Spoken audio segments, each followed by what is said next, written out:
Since I was a kid, I always wanted a piano, and I've never lived. Going and sitting for an hour in meeting was a performance, like a show that we had to do each time. Yeah, I think I remember one of the women saying to mom that she didn't know what they did, but like us kids were basically perfect. The way we sat in meeting, Hmm. we were perfect, and she couldn't, like, her kids couldn't live up to that.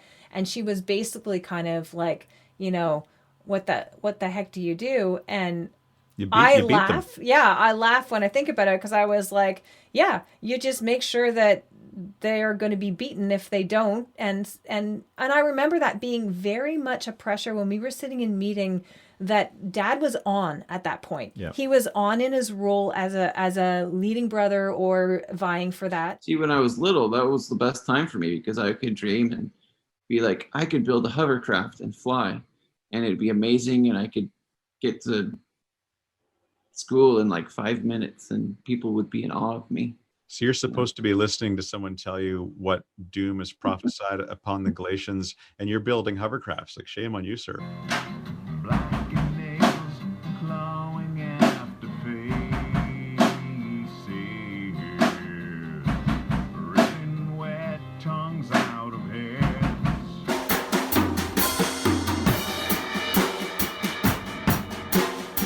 It's not a view.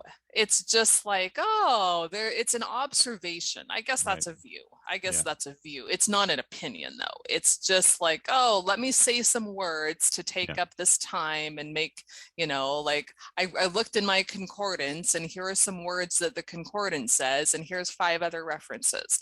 But there's no opinions and there's no It's not a position. there's not a position, there's no interpretation, there's no application. Most of all, there's never an application. It's like, well, then why had she been doing this the whole time? Like, my mom almost had to keep the charade up for herself because Right. like, if she finally admitted to herself that any of this was kind of bullshit, it's like she would have had to face the fact that her whole life was a sham, Mm-hmm. So I think she just can't, like, for her own mental health, she's got to stay a bit in that mind space. I will say this, I think my dad was full of shit. I don't even know what he believed. I don't know. I never saw him care. He wasn't someone who was really, he wasn't sitting at home praying to God or crying to God over his children or, any of that shit or anyone else. Like, he was doing a job